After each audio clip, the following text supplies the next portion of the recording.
وارزقنا فهم النبيين وحفظ المرسلين وإلها الملائكة المقربين اللهم افتح لنا فتوح العارفين برحمتك وانشر علينا يا ذا الجلال والإكرام.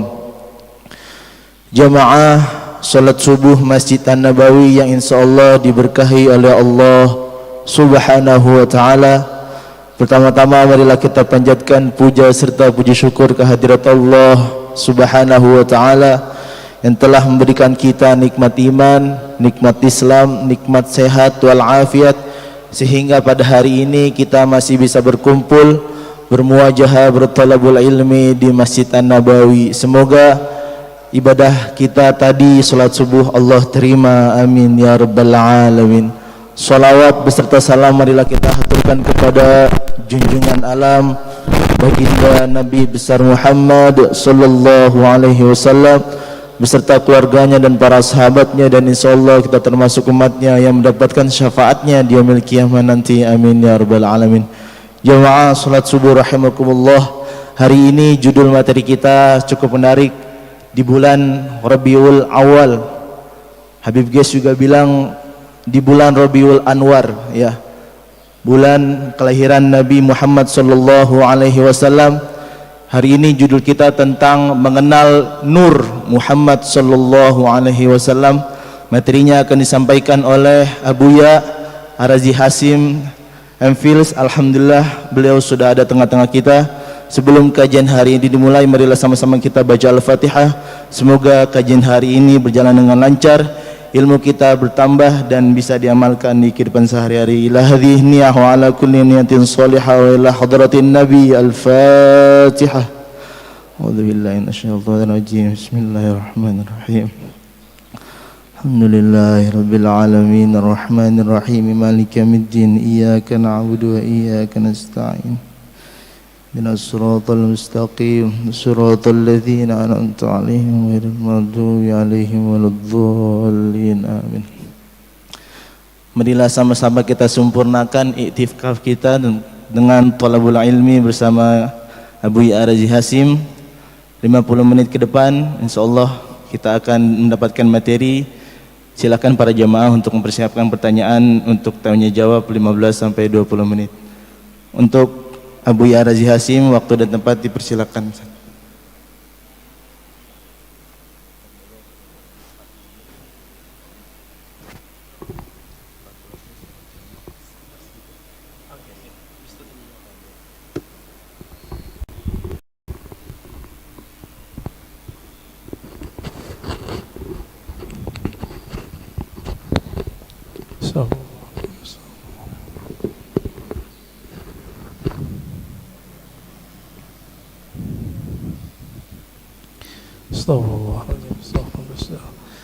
Assalamualaikum warahmatullahi wabarakatuh. Innal hamdalillah nahmaduhu wa nasta'inuhu wa nastaghfiruh wa na'udzu billahi min shururi anfusina wa min sayyiati a'malina. May yahdihillahu fala mudilla lahu wa may yudlilhu fala hadiya lahu. Amma ba'du. Allahumma salli ala sayyidina Muhammad an-nur al-dhati wa sirri sari fi jami' al-asma'i wa sifat wa ala alihi wa ashabihi wa li baitihi wa dhurriyyatihi ajma'in. Allahumma salli ala sayyidina Muhammad al-fatih lima aghlika wal khatim lima sabaq nasir al-haqqi bil haqqi wal hadi ila siratikal mustaqim wa ala alihi haqqa qadrihi wa miqdarihi al-azim. Allahumma bika asbahna, bika amsayna, bika nahya, bika namutu, ilika nusyur. Bapak, Ibu, Saudara mekana Allah, alhamdulillah kita masih dapat menikmati masjid. Nabi mengatakan, jika engkau melihat ada orang memakmurkan masjid, falyashhad lahu bil iman, maka bersaksilah bahwa dia adalah orang yang beriman. Ini bukan insya Allah lagi, ini udah pasti. Dan perbedaan utama antara munafik dengan mukmin adalah berjamaah di subuh hari. Dan kita Allah bangunkan. Siapa yang membangunkan kita? Allah. Kita membaca alhamdulillahillazi ahyana Alhamdulillazi ahyana, kalau diartikan secara harfiah, terima kasih wahai yang mengembalikan hidup kami. Kalau kita nggak dikembalikan Pak hidupnya, ya ada yang mati ya disebut orang COVID kayak jantung apa, itu nama aja. Tapi sebenarnya itu adalah kudrah iradah Allah yang berlaku. Bapak Ibu Saudara makan Allah, tema kita tentang Nur Muhammad ya. Nur Muhammad sallallahu alaihi wasallam, salah satu tema yang hari ini banyak orang menganggapnya bid'ah. Padahal ini adalah kajian ulama-ulama, baik yang pro dengan kajian-kajian ilmu qalbu yang kita sebut tasawuf, ataupun yang anti, baik ulama yang disebut salafi ataupun asy'ari sufi. Sebagai contoh, Imam Ibnu Qayyim tidak keberatan menyebut istilah ini dengan Nur Muhammad sallallahu alaihi wasallam. Apalagi Imam Ghazali, apalagi Imam Ibnu Athaillah Sakandari pengarang Hikam, apalagi imam-imam sebelumnya. Ada seorang imam yang lebih awal semasa dengan Bukhari dan Muslim bernama Al-Imam Al-Hafiz Al-Hakim At-Tirmidzi. Jadi ada dua Tirmizi. Imam Tirmizi pengarang Sunan Tirmizi. Sunan Tirmizi itu nama asli kitabnya Al-Jami' As-Sahih, kumpulan hadis sahih menurut Imam Tirmizi. Tapi nama kecil beliau ya Abu Isa, nama kunyahnya, panggilannya. Ada Tirmizi kedua, ahli hadis, ahli qalbu, bernama Al-Hakim At-Tirmidzi. Sekampung semua mereka. Beliaulah yang mengemukakan istilah ini di kalangan ahli hadis, istilah Nur Muhammad sallallahu alaihi wasallam. Bapak Ibu Saudara makan Allah, masih ingat guru-guru kita dulu sering baca ayat Alastu bi rabbikum qalu bala syahidna. Masih ingat ya? Jadi Allah bertanya kepada semua ruh, wahai semua ruh, bukankah aku Rabb kalian? Lalu Imam Ibnu Katsir, murid Ibnu Taimiyah dan Ibnu Qayyim, murid Imam Salafi, mengatakan dalam sebuah riwayat yang dia nukil bahwa yang pertama menjawab itu adalah ruh Nabi Muhammad sallallahu alaihi wasallam. Ruh Nabi Muhammad ini disebutlah Nur Muhammad sallallahu alaihi wasallam. Masih ingat juga ulama kita, mungkin waktu khutbah kemarin Habib Ges membacakan ayatnya, wa ma arsalnaka, tidaklah kami mengutus engkau hai Muhammad kecuali untuk apa? Rahmatan lil alamin, sebagai rahmat bagi sekalian alam. Bapak Ibu yang dimuliakan Allah, dalam hadis Imam Muslim ayat ini dijelaskan apa makna rahmat, siapakah rahmat itu, berapa jumlah rahmat itu. Ternyata dalam hadis Imam Muslim gamblang sekali, inna lillahi mi'ata rahmatin, Allah mempunyai, menciptakan 100 rahmat. Satu Allah ciptakan untuk dunia dari awal penciptaan makhluk di dunia sampai nanti kiamat. 99 di akhirat. Inilah makna hadis Nabi. Beliau mengatakan setiap nabi ada punya doa mustajab. Tetapi aku, kata beliau, khaba'tu, aku menyimpan dan menginvestasikan doaku supaya tidak dikabulkan di sini, tapi dikabulkan nanti di sana, di akhirat. Nabi Muhammad yang disebut rahmat bagi alam semesta, ternyata pancarannya bisa 100. Tadi hadisnya berapa? Sesungguhnya Allah menciptakan rahmat 100 macam rahmat. Jadi dari dulu sebelum Nabi Adam dicipta, langit bumi dibuat, itu baru satu rahmat sampai kiamat. Suatu kali Nabi Adam ya duduk sendiri kesepian, Pak. Kesepian, ketiduran. Bangun tidur karena Allah Maha tahu isi hati hambanya, kekasihnya. Allah kirimlah, Allah ciptakanlah dari dirinya sendiri tulang rusuk, terciptalah Sayyidah Hawa. Kita sebut Siti Hawa. Langsung mau dipegang-pegang itu sama Nabi Adam, tapi belum bayar mahar. Karena itu alam surga, maka di surga yang paling berharga bukan emas, tapi mengirim salam kepada kunci surga. Siapa yang pegang kunci surga? Nabi SAW mengatakan, tidaklah dibuka, la yuftah babul jannah ala ahadin min qabli. Tidak pernah dibuka pintu surga kepada siapapun sebelumku, termasuk Nabi Adam. Bahkan sebelum Nabi Adam dicipta, jika belum ada Nabi Muhammad namanya disebut, itu nggak bisa dibuka. Akhirnya Nabi Adam melihat ke atas. Jannatul Firdaus itu di samping Sidratul Muntaha, luasnya tak terhingga. Dipandang ke langit, langit aras. Jadi langit itu ada dua, Pak. Ada langit yang di atas bumi, ada langit arash, disebut Illiyin. Baru dengar ya? Ada langit lagi di atas itu. Itulah makom para nabi-nabi nanti di sana. Ketika Nabi Adam memandang ke arash, terlihatlah di singgasana arash itu. Jadi arash itu artinya singgasana, istana.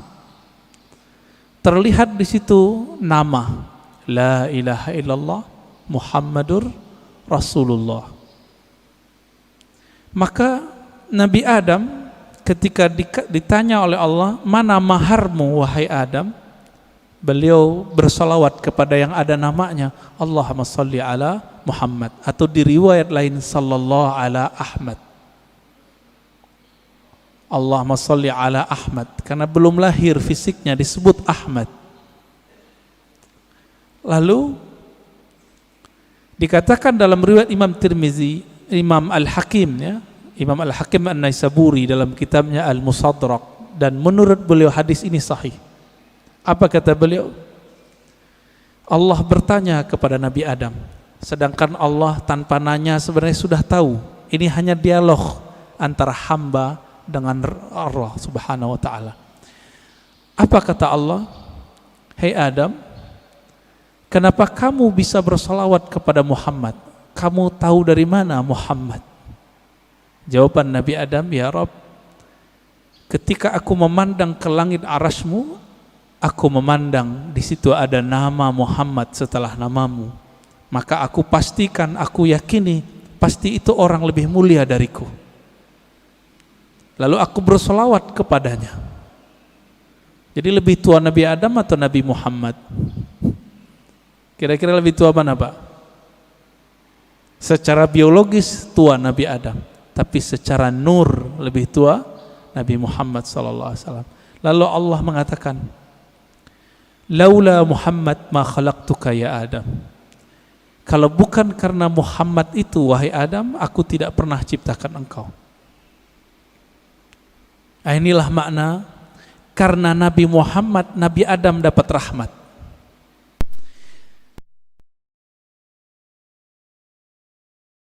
Kalau bukanlah karena sholawat beliau kepada Nabi Muhammad, itu tidak sah pernikahannya dan beliau tidak dibolehkan menyentuh Sayyidatuna Hawa. Tidak ada kita hari ini. Jadi faham kenapa kita harus salawat, Bapak Ibu? Kalau kita faham ini, nggak mungkin salawat dikit, pasti salawatnya banyak. Berapa Pak salawatnya tiap hari, Pak? 5 kali tak gitu ya, 5 waktu. Ya itu mah pelit itu.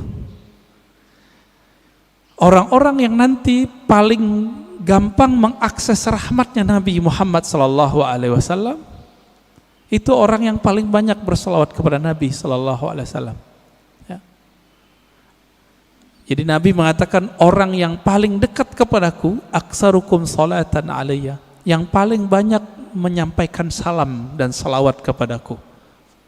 Itu sebabnya ulama kita, guru-guru kita yang saleh, wali-wali Allah mulia, itu kalau salat tiap hari ada yang 313 minimal. Sallallahu ala Muhammad, sallallahu ala Muhammad. Ada yang 500, ada yang 700, ada yang 1000. Itu bukan pembatasan. Ini mereka mendisiplinkan dirinya sendiri, minimal aku zikir sekian. Ada yang berzikir 10.000, membaca salawat setiap hari. Ada yang setiap nafas naik turunnya adalah salawat kepada Nabi sallallahu alaihi wasallam.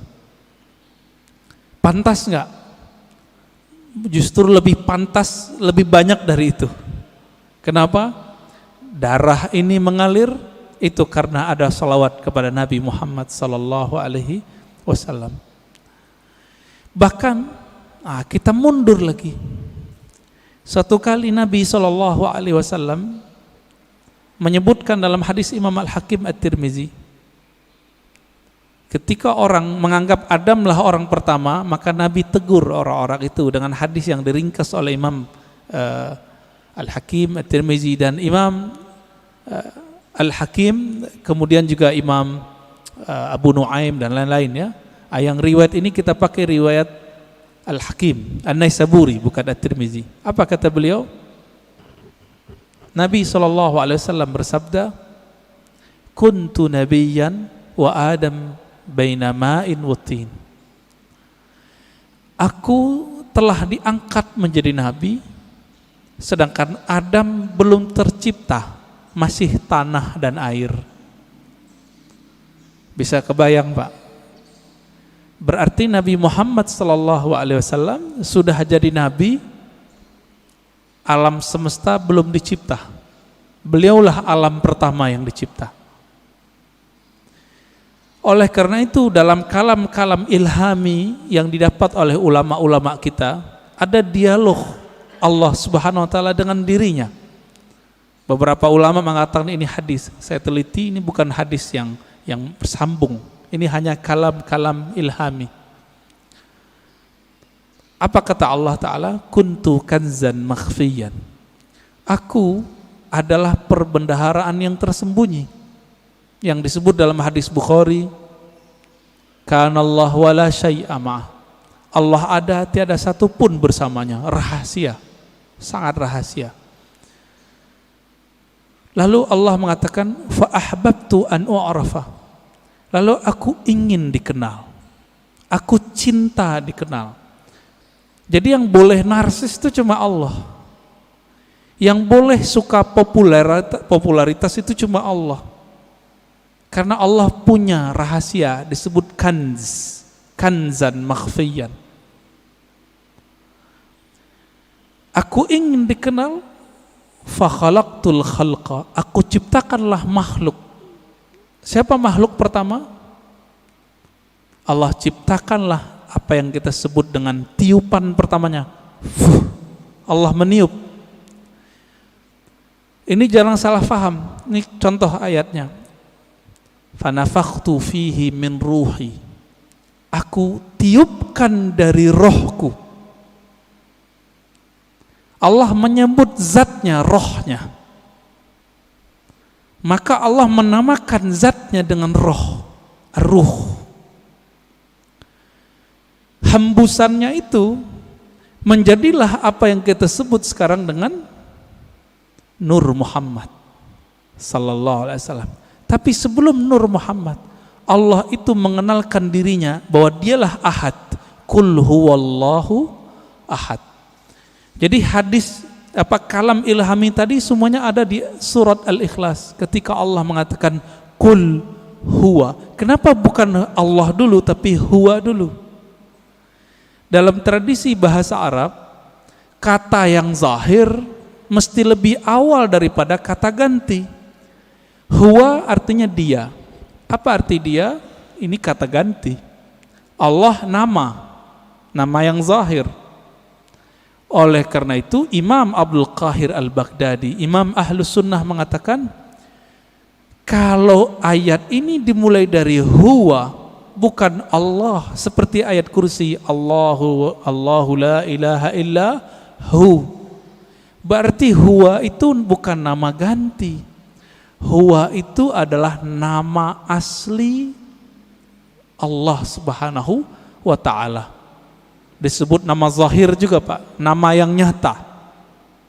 Huwa itu bahasa Arab artinya dia. Bapak kalau sebut dia dalam bahasa kita, maknanya mirip dalam bahasa Arab.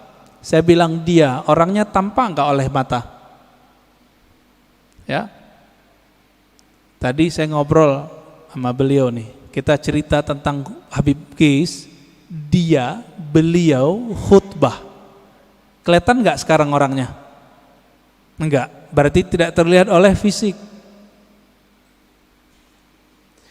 Maksud dari kata dia, Allah itu tidak bisa dicapai oleh pandangan fisik, pendengaran fisik, semua yang berkaitan dengan indrawi. Itulah makna huwa. Oleh karena itu ulama kita yang ahli qalbu sepakat huwa nama Allah. Jadi jangan heran nanti ketemu kiai-kiai Betawi lama, kiai-kiai Banten, kiai-kiai Jawa lama, kiai-kiai Sumatera, mereka berzikir hu Allah. Ya, hu itu surat Al-Ikhlas itu Pak. Bukan bid'ah, diambil ayat itu huwallah. Bid'ah enggak tuh? Ngambil dari surah Al-Ikhlas kok. Ya, kalau ada sahabat kita yang mengatakan bid'ah, mungkin pensyarahan ini belum sampai kepada beliau. Kitab-kitab mengenai ini banyak. Al-Ibda ya, fi Madaril Ibtida, itu menjelaskan perdebatan ulama tentang zikir hu boleh atau tidak.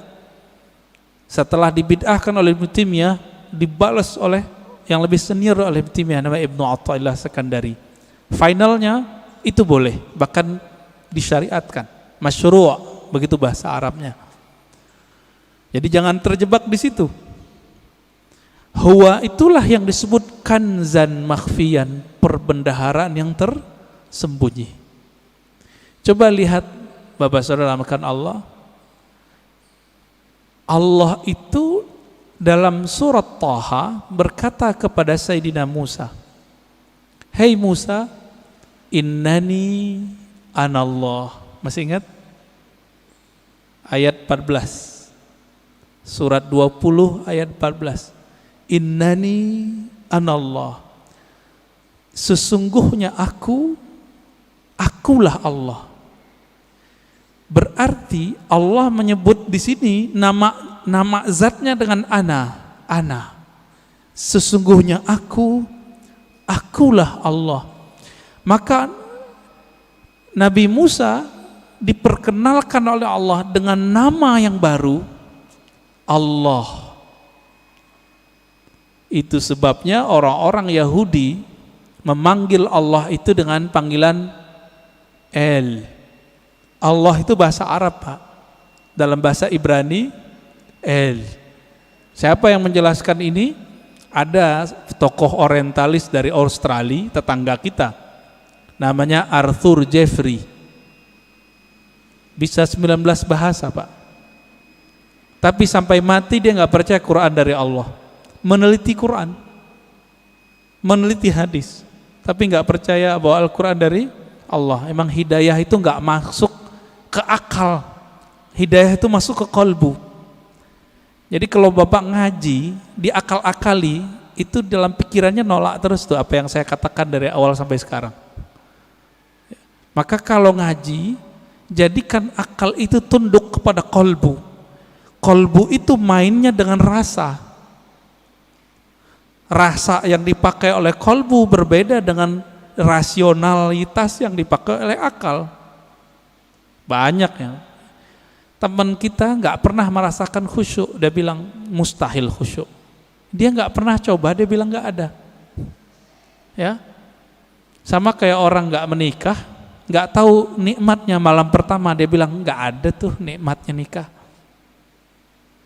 Mirip-mirip begitulah kira-kira. Bapak Ibu Saudara makan Allah, jadi ketika disebut huwallah, huwa itu adalah perbendaharaan yang tersembunyi. Lalu Allah mengenalkan dirinya menjadi Allah. Nah, proses dari huwa ke Allah ini panjang.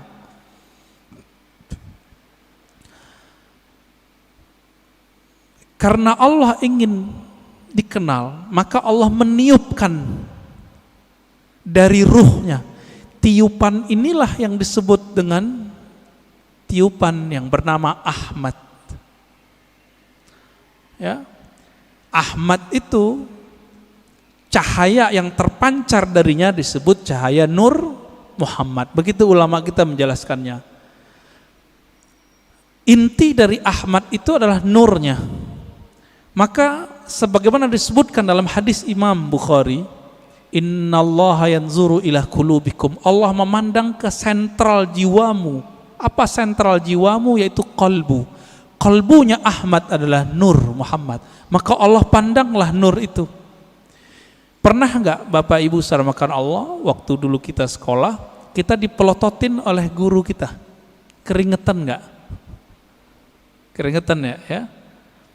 Atau kita baru jatuh cinta dengan seseorang, terus kita dipelototin nama dia, beradu mata, keringat dingin Pak. Yang pernah jatuh cinta, ya mau jatuh cinta lagi nggak Pak? Ya, jatuh cinta tuh enak tapi capek, ya capek di jantung itu, deg-degan terus, ya. Tapi enak Pak ya, kayaknya mau coba lagi nih, berkeringat. Maka di saat Allah Subhanahu wa taala, sang pemilik ruh, sang peniup, memandang kepada hasil tiupannya yang bernama nur itu, berkeringatlah nur itu, meneteslah dari nur itu yang disebut 124.000 tetesan. Itulah rahasianya, filosofinya, hikmahnya, kenapa jumlah para nabi dan rasul 124.000. Hadis Imam Al-Hakim juga itu. Kok bisa 124.000? Ya ini dalilnya. Dalil rohaninya, dalil zawq qalbiyahnya. Yang Allah pandang apa? Nur Muhammad sallallahu alaihi wasallam. Yang itu yang Nabi Muhammad sallallahu alaihi wasallam mengatakan, kuntu nabiyan, aku sudah diangkat jadi nabi. Sudah dipandang oleh Allah. Itulah kenabian beliau. Inilah yang dikatakan beliau, aku sudah jadi nabi sebelum Nabi Adam. Inilah kata-kata dari Allah SWT, tidaklah aku utus engkau Muhammad kecuali rahmat untuk sekalian alam. Alam pertama itulah bernama alam, ya, tetesan itu, alam nur itu. Dan kabar gembiranya Bapak Ibu yang melakukan Allah, saudara, semoga kita termasuk bagian ini ya. 124.000 itu kan semua nabi dan rasul. Karena Nabi Muhammad mengatakan la nabiyya ba'di, tiada nabi lagi setelahku. 124.000 itu masih ada enggak? Masih. Tapi pangkatnya sekarang bukan seorang nabi. Pangkatnya adalah seorang wali. Ala inna awliya Allah la khaufun alaihim wala hum yahzanun. Tapi qalbunya itu warisan dari qalbunya para nabi. Inilah makna hadis al ulama warasatul anbiya. Ulama itu mewarisi nabi. Saya mau tanya Pak, kalau saya sebut kepada anak saya, kamu pewarisku, dia berarti keluarga saya enggak? Dia lahir dari tulang sumsum saya yang dititipkan Allah ke rahim pasangan kita. Lahirlah anak itu, secara biologis dia berhak menerima waris biologis, waris fisik. Begitu juga siapa yang kecipratan nur ini, dia disebut pewaris para nabi. Dialah sebenarnya keluarga nabi. Inilah makna hadis Nabi. Ketika ditanya, bagaimanakah cara salawat kepada engkau hai Muhammad, hai Rasulullah? Apa jawaban Nabi? Qulu Allahumma salli ala Muhammad wa ala ali Muhammad. Katakanlah hai sahabatku, ya Allah sampaikan salam, rindu, sayang, cinta kepada Nabi Muhammad dan keluarga Muhammad. Jadi siapa keluarga Muhammad? Terbagi dua. Ada keluarga nasab, ada keluarga sanad. Siapa keluarga Muhammad sallallahu alaihi wasallam? Dua. Ini kan enggak Habib semua nih. Habib paling Habib guys doang ya enggak? Ya. Habib fulan, ya. Mereka dapat kemuliaan menjadi Habib. Bapak menyesal enggak? Protes enggak kepada Allah? Kok enggak terlahir sebagai Habib? Protes enggak, Pak? Enggak boleh protes kita. Ya. Kenapa dia terlahir sebagai Habib, kenapa kita tidak? Itu ada rahasianya di alam tadi. Kenapa hari ini ada orang beriman, ada yang tidak? Itu rahasianya di sana semua. Kenapa orang sekarang ada yang jadi ulama, ada yang menjadi ubaru? Ya, Bapak ini ubaru Pak ulama?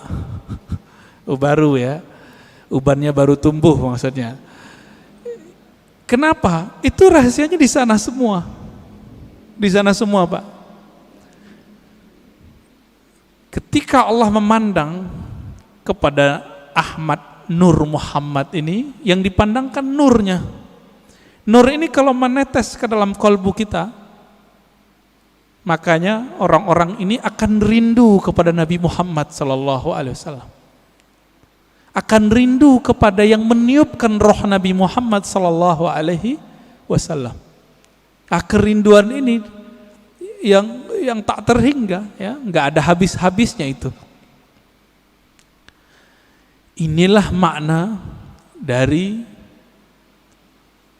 Surat Zariyat, wa ma khalaqtul jinna wal insa illa liya'budun. Biasa orang terjemahkan enggak ada efeknya, Pak. Apa terjemahan biasa?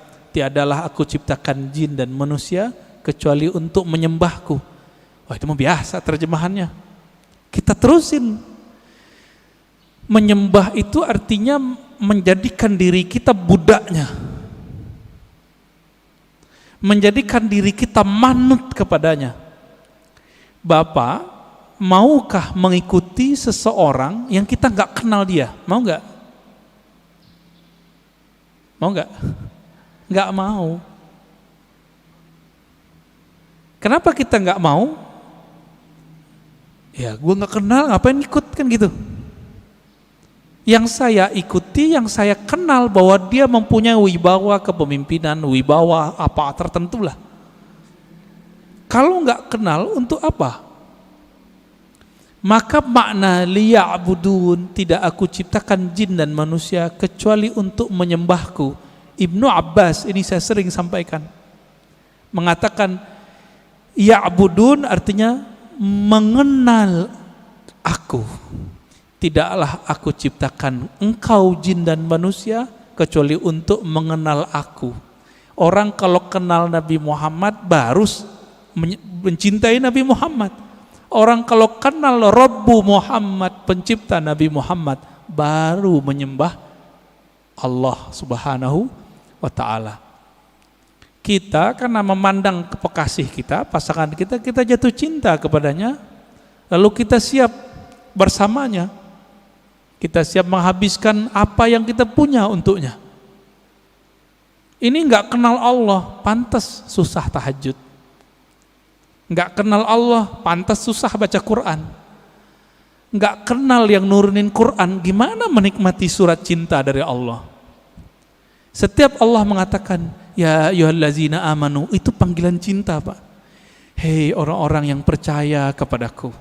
Itu panggilan cinta itu. Ini tanya nih bapak-bapak yang dulu belum ketemu handphone, jatuh cinta dulu, kirim surat sama kekasih. Gimana Pak? Surat, baca suratnya gemetar enggak? Gemetar. Ibu-ibu tanya di belakang, dapat surat cinta pertama bisa nangis loh. Disimpan rapi-rapi di lemari. Kalau supaya enggak ketahuan sama orang tua, disimpan ya di bagian tertentu. Enggak bisa juga, kata ustadz kita, disimpan di hati, ustadz. Ya. Begitu kalau kita bisa menghargai surat cinta dari kekasih fisik, kekasih biologis, sedemikian rupa, kenapa tidak bisa menghargai surat cinta ini melebihi itu? Ini kan aneh. Berarti nggak kenal kepada yang mengirim surat cinta. Karena tidak kenal, apa yang terjadi? Kita meremehkan surat itu. Bapak Ibu Saudara makan Allah, ini baru sekelumit kita cerita tentang Nur Muhammad sallallahu alaihi wasallam. Nah, Bapak itu dapat tuh pancarannya, makanya bisa sholat subuh di sini, mau bangun, dapat kepercik Pak. Cuma kepercik bagian keberapa saya nggak tahu. Itu yang ahli Nabi Muhammad dan pewaris Nabi Muhammad yang paling utuh, yang disebut Al-Imam Al-Mahdi. Hanya beliau berdua lah yang mengerti. Ini nih kita pancaran keberapa ini? Kalau emang ada, kalau enggak zombie Pak. Zombie, Bapak tahu zombie? Nah, ini yang disebut Khawarij di zaman Rasulullah. Dia sholat sama kita tapi ganasnya bukan main. Ya. Beda sama dia kafir. Ya, beda dengan amalannya musyrik. Berpakaian agama, tapi Nabi mengatakan Al-Quran yang dia baca tidak tembus sampai ke dadanya. Gak dapat nur deh. Gak dapat nur. Maka dulu guru kita mengatakan orang-orang yang gak dapat nur ini la naura fi wajhi, di wajahnya tidak ada ketenangan. Maka inilah, ini penutup untuk pengantar dari Nur Muhammad sallallahu alaihi wasallam. Nabi berdoa. Dalam hadis Imam Muslim itu dibaca ketika mau berangkat dari masjid, dari rumah ke masjid, atau dibaca saat sujud salat sunat. Allahumma ja'al fi qalbi nura. Ya Allah, tumpahkanlah nurmu ke dalam kalbuku. Wa fi sam'i nura, ke dalam pandanganku. Wa fi pendengaranku, ya, basari, pandanganku. Dagingku, tulangku, darahku. Di depanku, di belakangku, kanan kiriku, atasku dan bawahku. Artinya kelilingilah kami dengan nur. Amalkan itu Pak, gak usah pakai bahasa Arab. Kalau hafal bahasa Arab, alhamdulillah. Ketika berangkat dari rumah ke masjid, mau pakai motor, mau jalan kaki, lebih afdol kalau masih di komplek ini jalan kaki. Karena setiap langkah itu bumi ngomong, cuma Bapak kan gak denger. Kalau Bapak denger gak jadi berangkat ke masjid, dikira hantu. Apa kata si bumi? Si tanah ini mengatakan ke tanah di sampingnya, saksikan wahai tanah di sampingku, aku sedang diinjak oleh orang punya nur. Dan ini dikatakan dalam banyak hadis Nabi SAW. Aku diinjak oleh orang yang berzikir kepada Allah, yang ingin berangkat ke masjid-masjid Allah Subhanahu wa ta'ala. Beruntunglah rumah yang dijadikan masjid Allah. Beruntunglah tanah-tanah yang diinjak oleh orang-orang yang menjadi hamba Allah. Mari kenal Allah, karena itulah inti pewaris dari Nur Muhammad sallallahu alaihi wasallam. Udah 40 menit, Ustaz. Udah, tadi dipesenin belum 40 menit ya. Tafadhal.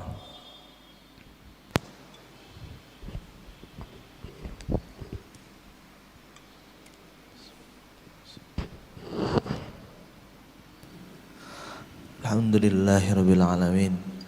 Terima kasih Buya atas materinya.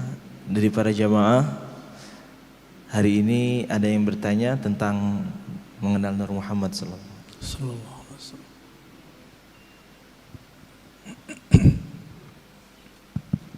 Bismillahirrahmanirrahim. Assalamualaikum warahmatullahi wabarakatuh. Waalaikumsalam warahmatullahi wabarakatuh. Makasih Buya. Dalam. Alhamdulillah. Cukup dalam Ustaz. Alhamdulillah. Ini kajian seperti ini menurut hemat saya jarang Ustaz ya.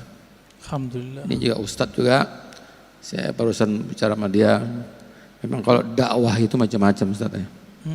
Ada penyemangat, nah, macam Buya ini kan dalam nih. Menurut saya ya itu tadi Buya katakan tadi, orang yang suka mengkafir-kafirkan, membid'ahkan itu kan banyak ya. Di sini juga ada Ustaz. Tuh, korban ya. Di sini ada Ustaz. Enggak, ini saya hanya nyampaikan di sini ada Ustaz. Iya. Sebenarnya kalau kalimat kurban, iya juga sih. Iya juga sih Ustaz. Iya, iya. Cuman tadi yang Buya katakan tadi, apa ya? Ya kita kan sebagai pemeluk agama, kita kan harus menerima aja Ustaz. Jangan penuh emosi kan. Karena kadang-kadang kalau kita balas lagi kan kurang baik. Iya. Ya apalagi ya, seperti saya kan orang sudah berumur juga Ustaz ya. Jadi ya cukuplah mengangguk-angguk kepala. Yang penting satu Ibu ya, ilmu yang saya dapatkan itu bertambah terus setiap hari. Alhamdulillah. Pertanyaan saya Ustaz, Pak Buya, yang saya katakan ini tadi, orang-orang yang suka membid'ahkan itu, tapi saya lihat jarang melihat mengaji, tapi nggak tahu lah ya, mungkin bisa aja dia di Google dan lain sebagainya. Pertanyaan saya ini, orang yang selalu melihat Google itu, dia ambilnya dari sumbernya dari situ aja. Terus kadang kan berargumen di WA. Ya. Ini seperti apa, Bu ya? Ya. Itu aja mungkin. Terima kasih. Assalamualaikum warahmatullahi wabarakatuh. Assalamualaikum. Orang yang tidak berguru langsung kepada ahlinya tidak mendapatkan satu benefit rohani yang disebut dalam hadis Abu Dawud. Apa kata Nabi? Nadrallahu mra'an. Allah beri nadrah. Nadrah ini nama lain dari nawwara. Allah beri cahaya yang memancar di wajah. Nadrallahu mra'an, Allah akan pancarkan cahaya lewat wajah seseorang sami'a maqalati, yang mau berguru langsung mendengarkan hadisku. Orang Arab dulu kalau menyebut sami'a itu nggak mungkin online, nggak mungkin lewat Google, mesti berguru ke ahlinya. Nggak mungkin. Kenapa? Dulu disebut sama pasti hadir.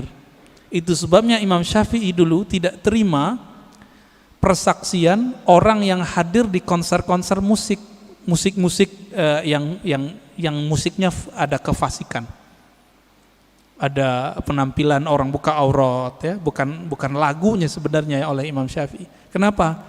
Sami'ah, begitu kalimatnya, karena dia hadir mendengar itu dulu nggak mungkin lewat MP3. Jadi dulu orang mendengarkan musik, melihat para seniman-seniman musik itu dulu, dia sudah bermaksiat lahir batin. Bapak masih ingat kalau yang pernah ke Mesir, di Mesir itu ada tari perut, kebuka, ditonton itu Pak. Imam Syafi'i mengatakan orang yang nonton begitu gak diterima persaksiannya. Kalimat bahasa Arabnya sami'ah, karena sami'ah artinya dulu pasti offline, pasti ketemu langsung, tatap muka. Itu sebabnya juga ya dalam hadis ini orang yang tidak mendengar langsung, nggak ada nur Pak di wajahnya. Lihat aja, nggak ada nadrah, nggak ada nadrah. Semakin dia tambah ilmu itu masuknya ke otak. Otak ini bekerja dengan akal, sedangkan hidayah masuk ke kolbu. Beda tuh. Siapa yang mengatakan ini? Imam ahli hadis, ahli kolbu, Imam Abu Hafs As-Surawardi dalam kitab Awariful Ma'arif. Makanya banyak orang berilmu belum tentu dia punya hidayah di kolbunya. Kalau itu yang terjadi, tambah ilmu, tambah sombong. Jadi kalau dengerin kajian di YouTube, di TV-TV online, TV-TV satelit, apa yang terjadi? Wah, ini bahan nyalahin orang masjid nih. Setiap kali ngaji, wah ini bahan nih, ini bahan. Ketika dapat link-link di Google, link-link di YouTube, wah share di grup, ini bisa untuk membantah bid'ah yang ada di masjid. Jadi niatnya selalu untuk orang, bantah orang, bantah orang, bantah orang. Yang suka bantah dari dulu siapa? Dari semenjak alam semesta dicipta, iblis. Ya, yang suka bantah itu iblis Pak.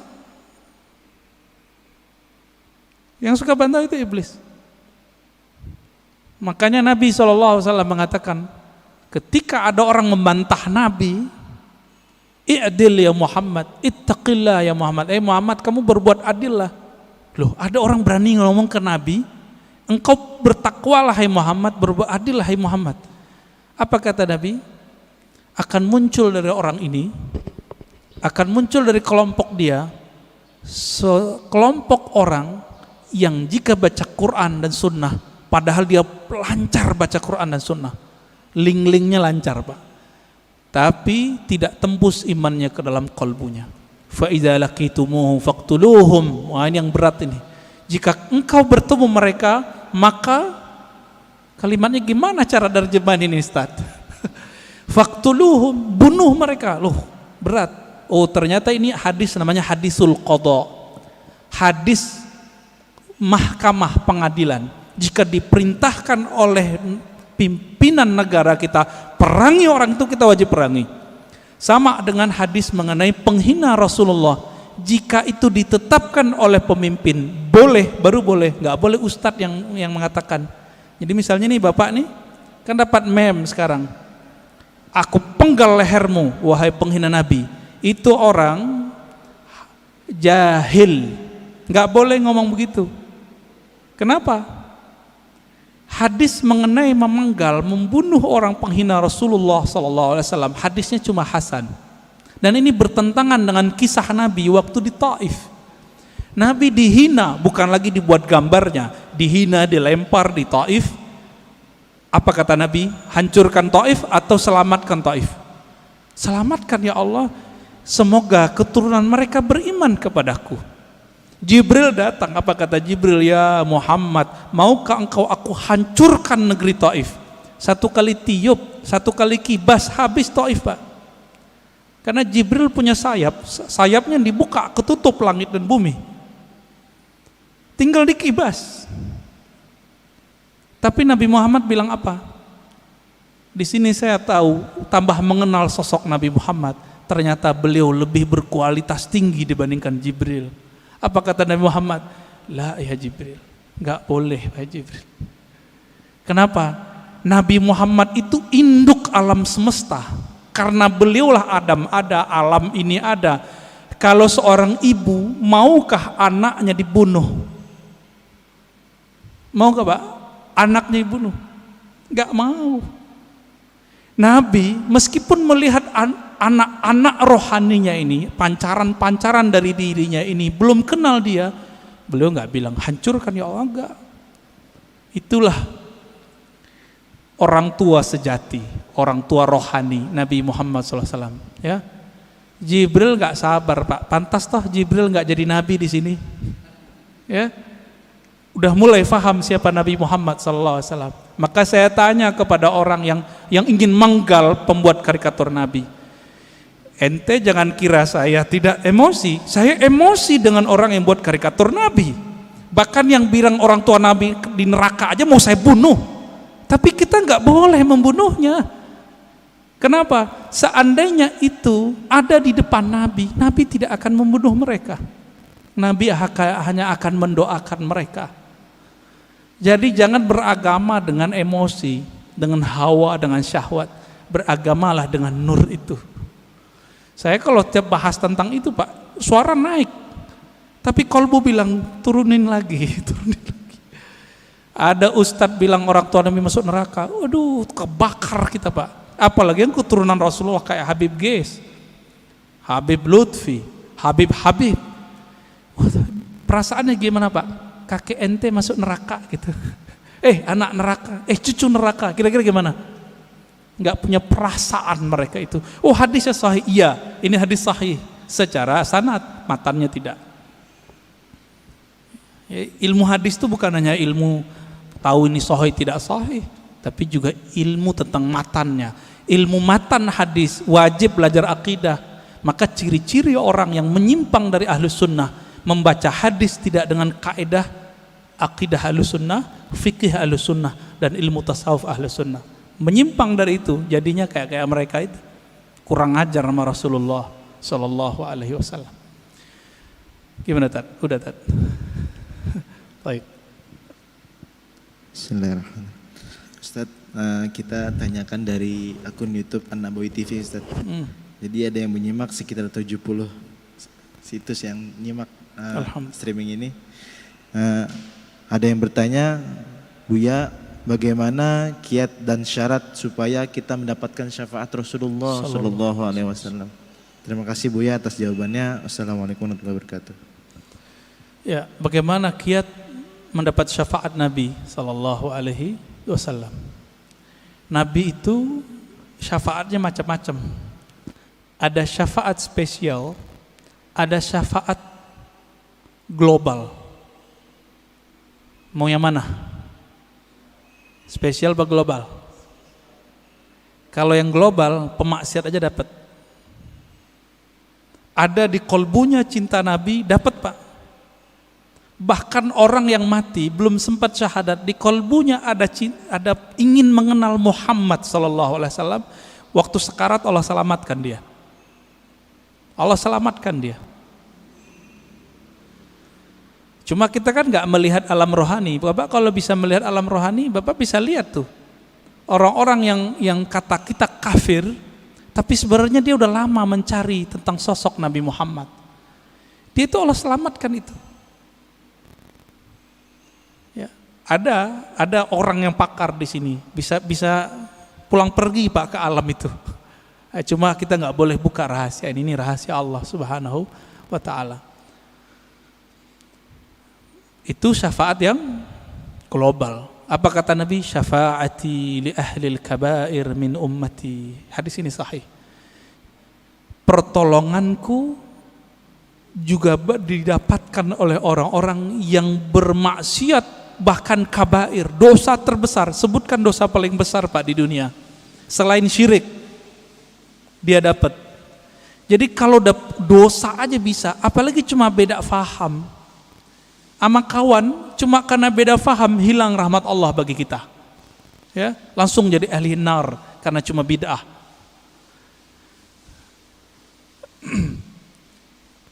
Tapi ada yang spesial. Siapa yang spesial ini? Apa kata Nabi sallallahu alaihi wasallam? Ya. Aulan nasbi aktsaruhum salatan alayya. Orang yang paling spesial nanti di sampingku, yang aku cari mereka nanti adalah mereka-mereka yang paling banyak menyampaikan salam dan salawat kepadaku. Tadi saya sudah sampaikan Pak, salawat dan salam itu mesti kenal dulu, baru berasa, baru Pak kecanduan. Kalau kita udah senang sama seseorang, kita telepon terus, kita tanya kabarnya. Iya, itu dia. Maka bersolawatlah kepadanya. A'rif nabiyyak summa salli wa sallim alaih. Kenali nabimu, lalu salawat dan salamlah kepadanya. Itulah hakikat daripada mengikuti Nabi sallallahu alaihi wasallam. Pasti banyak. Dan ini jaminannya Rasulullah, bukan Ar-Razi, ya. Kalau saya nggak bisa menjamin, tapi kita punya sanad kepada sang penjamin. Nabi mengatakan kullu sanadin in qata'a ila sanadi. Semua sanad terputus kecuali sanadku. Dan ini jaminan Nabi sallallahu alaihi wasallam. Ya, tafadhal. Kalau syaratnya apa Ustaz? Syarat kan tadi ada kiat dan syarat. Kalau syaratnya? Syaratnya Nabi mengatakan man qala la ilaha illallah khalisan mukhlisan min qalbihi aw nafsihi. Siapa yang mengatakan la ilaha illallah dengan khalis itu membuang selain Allah dari kalbunya. Itu dia. Ini yang disebut min qalbihi, syaratnya dari kalbu. Diriwayat Imam Al-Hakim dia katakan ya, yusaddiq qalbuhu ala lisanihi wa lisanuhu ala qalbihi. Si kalbunya membenarkan lisannya, lisannya membenarkan kalbunya. Itulah zikirnya Nur Muhammad sallallahu alaihi wasallam, yaitu la ilaha illallah. Apa arti ilah? Tiada yang berhak dicinta, disembah kecuali Allah Subhanahu wa taala. Dan Nabi adalah orang yang paling menyembah Allah karena beliau yang paling mengenal Allah. Jadi syaratnya cuma satu, kenalilah Allah, kenalilah Rasulullah. Jadi kita dengan syafaat itu tergantung seberapa kualitas pengenalan kita kepada Allah dan Rasulullah sallallahu alaihi wasallam. Ya. Gitu Ustaz. Iya. Assalamualaikum warahmatullahi wabarakatuh. Assalamualaikum. Kita seringkali misalkan nih kesiangan subuh lah gitu ya. Ini gua gara-gara setan nih. Jadi seolah-olah setan itu lebih hebat dari kita gitu. Karena kita dikalahkan oleh setan. Kan sebetulnya tidak begitu menurut saya. Ya. Pertanyaannya adalah sebetulnya nur yang ada pada kita ini dengan kekuatan setan itu seperti apa sebetulnya? Iya. Karena kita seringkali itu nyalahin setan sehingga yang ada nyesel. Kan mestinya ya Allah kenapa saya tidak bisa bangun subuh? Betul. Artinya dosa apa? Jadi kan lebih manfaat ketimbang nyalahin setan. Karena setan disalahin malah ketawa-ketawa aja, kata setan bukan gua, dasar lu aja malas kali. Iya. Bagaimana memahami antara tadi kan nur kita ini kan kelasnya kelas mana kita nggak tahu nih. Iya. Cuma seperti apa supaya kita tidak merasakan walaupun misalkan terlambat subuh, yang namanya terlambat kan jarang-jarang bukan tiap hari gitu kan. Nah bagaimana kita merasakan supaya walaupun terlambat kita nggak merasa sedih lah gitu. Iya, masih ada hiburannya. Syukran. Assalamualaikum Pengen dihibur Pak ya. Iya. Terkadang ada orang yang udah bertahun-tahun selalu on time subuh, bahkan in time subuhnya. Terbersit di hatinya, kayaknya di komplek ini aku yang paling beriman, aku yang paling soleh. Allah karena sayang sama orang ini, nggak dikembalikan rohnya ketika azan, supaya ketika bangun kesiangan dia mengatakan, ya Allah ternyata inilah yang dirasakan oleh tetanggaku yang tidak bangun subuh. Berarti alarmku tidak berefek, doa-doaku tidak bekerja.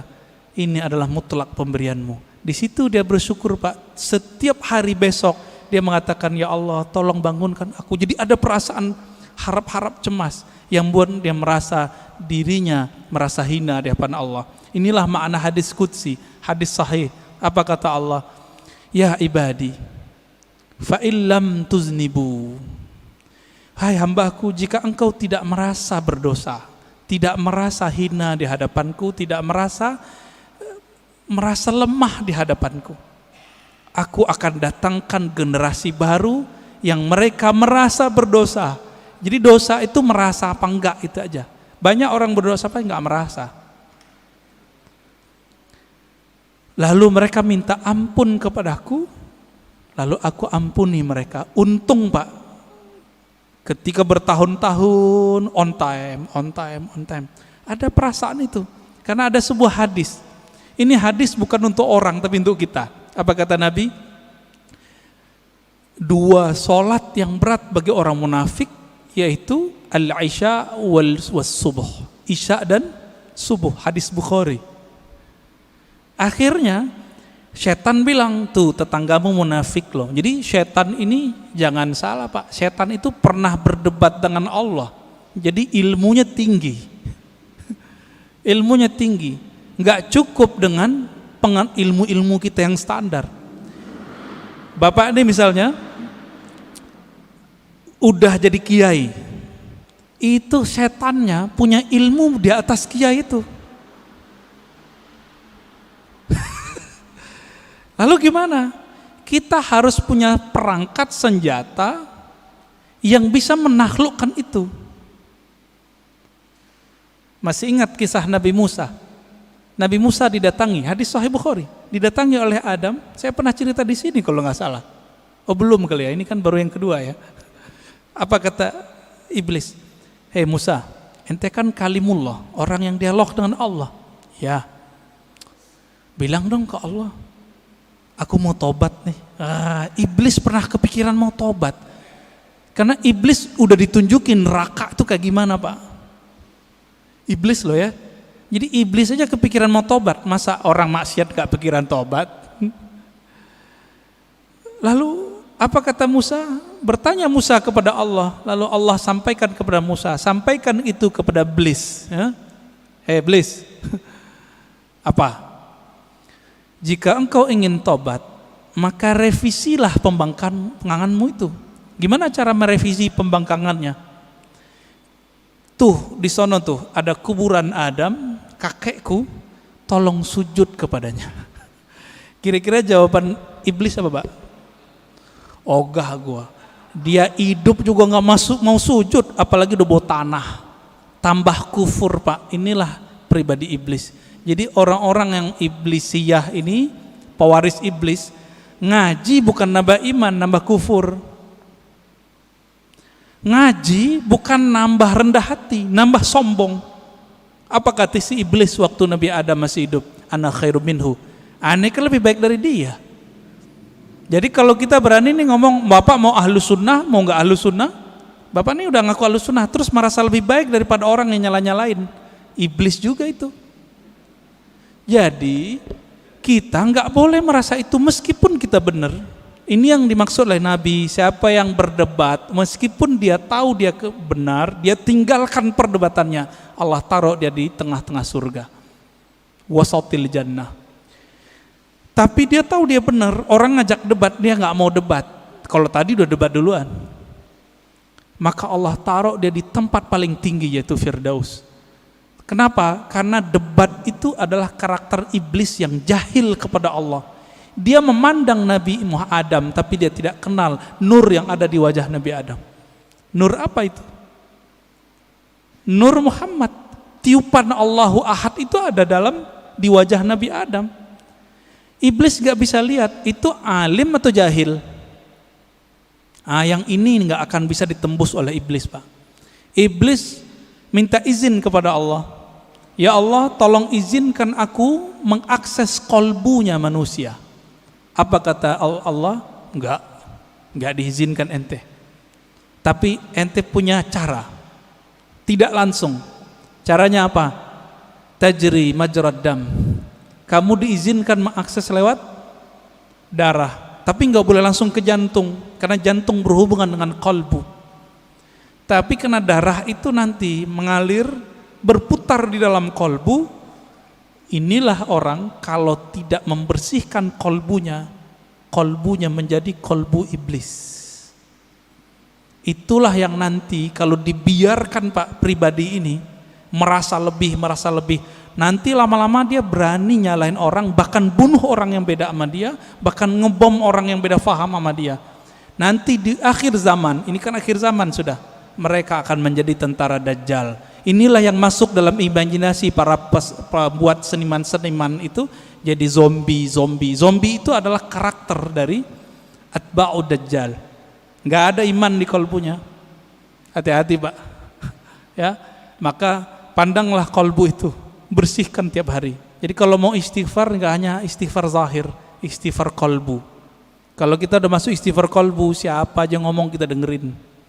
Siapa yang ngajar kita dengerin. Khotibnya nggak menarik, tetap kita doain. Tapi kalau iblis bersarang di kolbu lewat darah itu, karena dia bisa menguasai darah di mata, dia akan bilang, khotib bodoh, gitu Pak. Mulai itu. Walaupun Bapak ini ahlu sunnah aswaja katanya, kolbunya sudah jadi kolbu setan. Jadi jangan heran banyak nanti dai-dai yang katanya berpakaian aswaja ahlu sunnah, tapi kolbunya sudah kolbu iblis. Apalagi yang bukan ahlus sunnah. Semoga Allah melindungi kolbu kita. Amin ya rabbal alamin. Ya. Khalas. Ya. Ya. Enggak tahu nih, terserah Pak antum aja deh.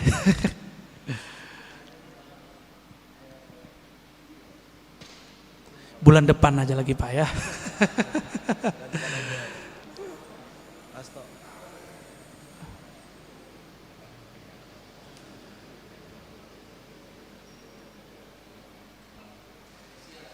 Taib. Ini ashabul yamin ini ya. Orang kanan saya, Pak. Nanti Bapak harus pindah ke sini, Pak. Ya, Bismillahirrahmanirrahim. Assalamualaikum warahmatullahi wabarakatuh. Assalamualaikum warahmatullahi wabarakatuh. Ini pada waktu awal tadi Pak Ustadz menjelaskan atau mempertanyakan berapa kali sehari berselawat, terus ada orang bilang sekian puluh, terus lalu ya minimal ada yang 300, ada yang 1000, malah ada yang puluhan ribu. Nah, yang menjadi pertanyaan, sebetulnya kalau ada ustadz-ustadz pernah ceramah di sini ya, bahwa Allah itu sebetulnya tidak senang yang berlebih-lebihan. Itu yang pernah saya ingat. Terus yang kedua kali, kalau orang merasa, wah saya kalau selawat bisa sekian puluh ribu, itu kan menimbulkan kesombongan. Padahal sombong itu juga sebetulnya dilarang. Tunggu dulu Pak. Apa? Bapak tahu dari mana orangnya sombong?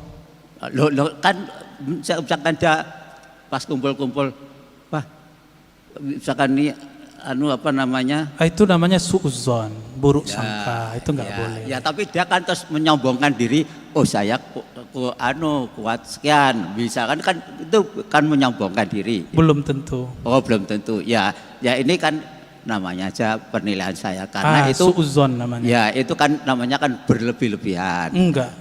Terus itu misalnya karena asiknya berselawat, akhirnya dzikir la ilaha illallah itu lebih sedikit daripada selawatnya misalnya. Ini pertanyaan. Saya ingin penjelasan aja, bukan saya ini terus suudzon itu enggak, tapi ini kan kenyataannya kalau orang mengatakan oh saya kuat sekian, itu kan namanya sombong.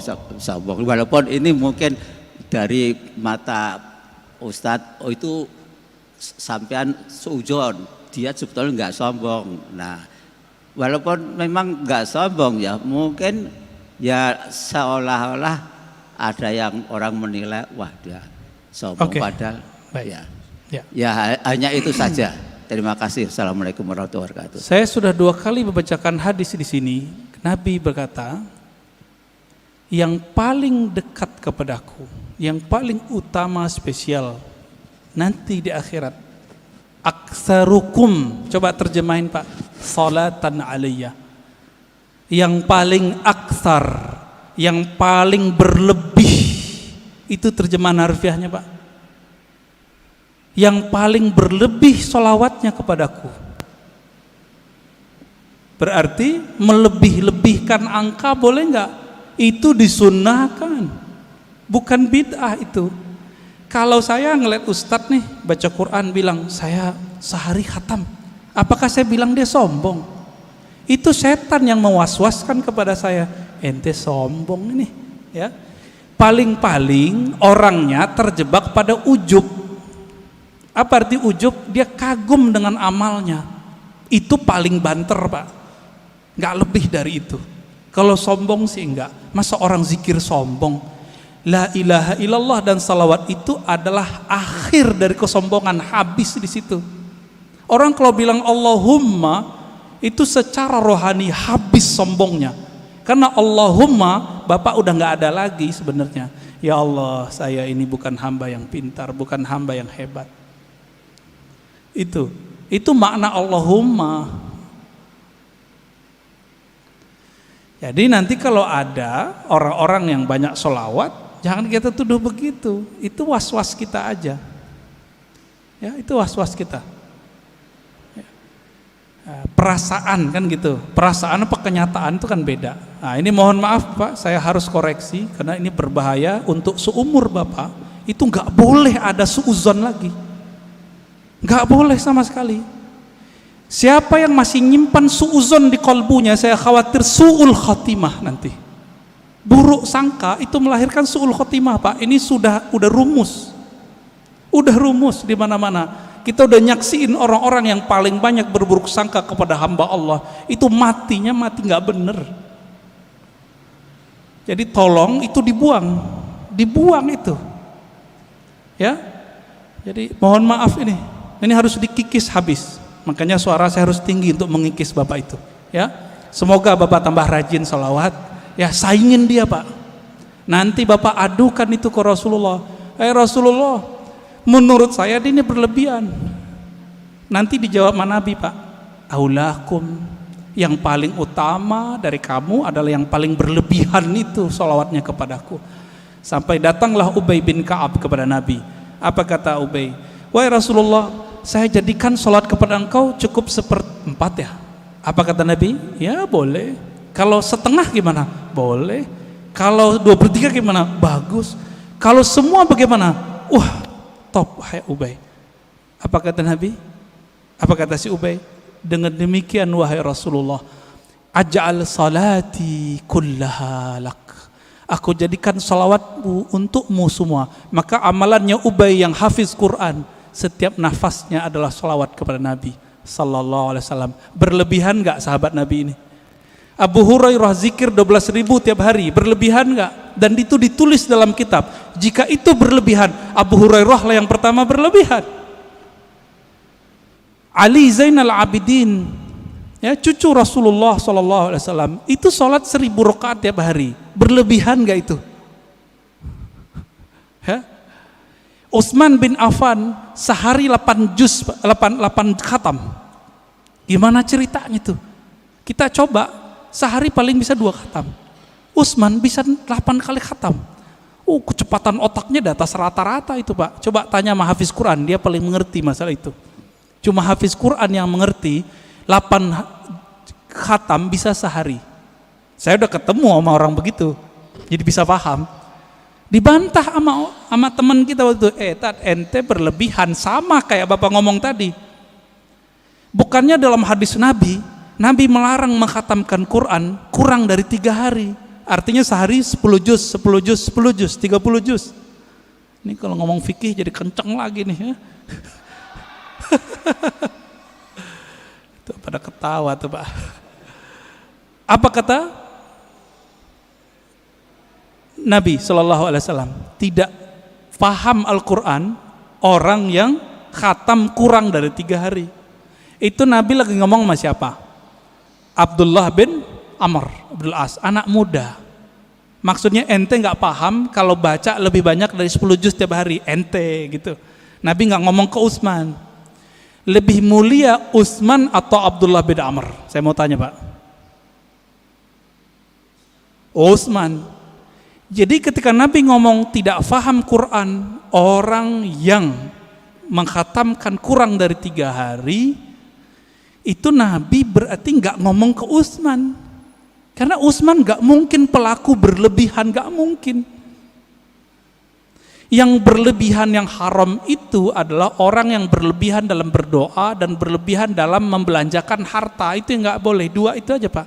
Adapun salawat, zikir dan Quran, Bapak mau lebih-lebihkan, Allah belum cukup dengan itu.